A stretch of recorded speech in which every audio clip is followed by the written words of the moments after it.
नमो नमः। अहमस्मि डॉक्टर शुभेन्दु पाठक, अंशकालिक सहायक प्राचार्य दर्शन, पूर्णिमा राम प्रताप संस्कृत महाविद्यालय बेगनी, दरभंगा। प्रियांशु छात्र, इससे पूर्व की कक्षा में हमने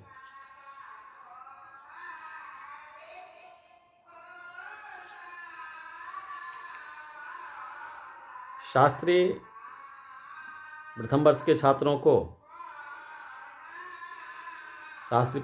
छात्रों को ब्रह्म की सिद्धि के लिए आगम प्रमाण के संबंध में कह रहे थे। उसी के संदर्भ में, उसी का भाग 2 के संबंध में कहने का प्रयास कर रहे हैं। तो प्रियांशु छात्र, विषयत्व निषेधकानि वाक्यानि वाक्यजन्य वृत्ति व्यक्त स्फुर लक्षण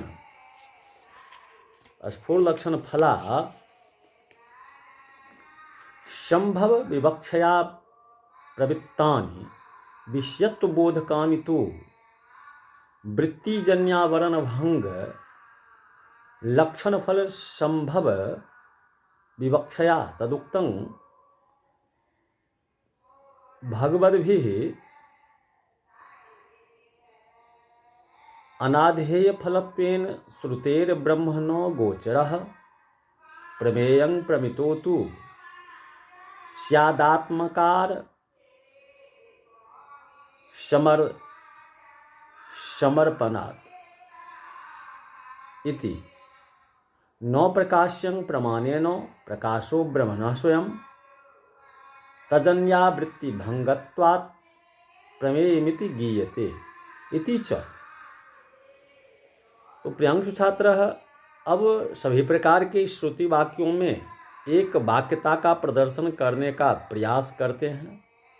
श्रुतियों में जो वाक्य ब्रह्म को ज्ञान का विषय नहीं मानते, वे इस विचार से प्रवृत्त हुए हैं कि उन वाक्यों से उत्पन्न वृत्ति ज्ञान से व्यक्त होने वाला स्फुरन ज्ञान से अपने आकार का समर्पण रूपी फल प्राप्त होना असंभव है।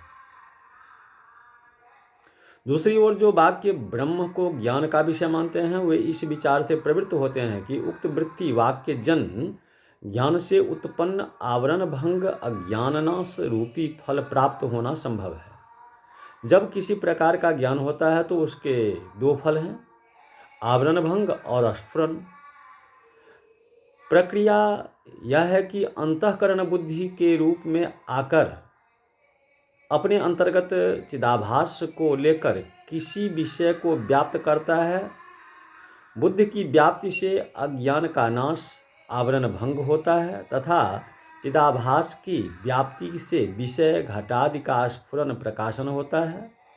बुद्धि अचेतन होने के कारण स्वयं घटादि का प्रकाशन नहीं कर सकती। घटादि ज्ञान की यही विधि है। अब इसके लिए पंचदशी देखना होगा, जिसमें कहते हैं बुद्धि तस्चिदाभासो द्वावपि व्याप्त नुतो घटम तत्रा ज्ञानं ध्यानस्येदा भासेन घटः अस्फुरेत। तो प्रियांशु छात्र, अब ऊपर कहा गया है कि श्रुतियाँ ब्रह्म की ज्ञान गोचरता का विधान भी करती है, निषेध ही इसलिए करती है कि स्फुरन अर्थात ज्ञान में ब्रह्म के आकार का समर्पण संभव नहीं है। अज्ञान का नाश होने पर आत्मा अपने आप स्फुरित होती है। यही कारण है कि स्फुरन वाक्य से उत्पन्न ज्ञान का फल नहीं हो सकता।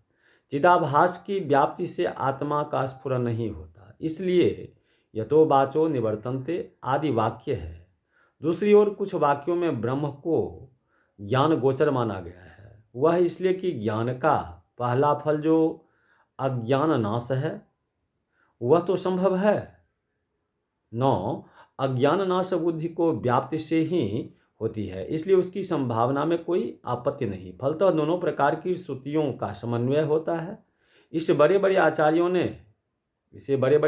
ने कहा है, ब्रह्म श्रुति का विषय इसलिए नहीं बन सकता क्योंकि ब्रह्म पर स्फुरन रूपी फल का आरोपण उत्पादन श्रुति नहीं कर सकती। ब्रह्म तो स्वयं स्फुरित होता है, श्रुति उस पर स्फुरन रूपी फल का उत्पादन नहीं कर सकती। ब्रह्म प्रमेय ब्रह्म प्रमेय तभी हो सकता है जब वह ज्ञान पर अपने आकार का समर्पण कर दें। जैसे घट का स्फुरन चिदाभास के द्वारा अपने आकार का समर्पण ज्ञान पर करने से होता है, उस प्रकार से ब्रह्म का स्फुरन नहीं होता। ब्रह्म अज्ञान नाश के बाद स्वयं प्रकाशित होता है। ब्रह्म प्रमाण से प्रकाशित नहीं होता, क्योंकि उसका प्रकाश अपने आप होता है। सत्य इतना ही है कि प्रमाण से आवृत्ति अज्ञान आवरण का नाश होता है और आवरण भंग से ब्रह्म का स्फुरन होता है, इसलिए ब्रह्म प्रमेय कहलाता है। जिस स्थान पर ब्रह्म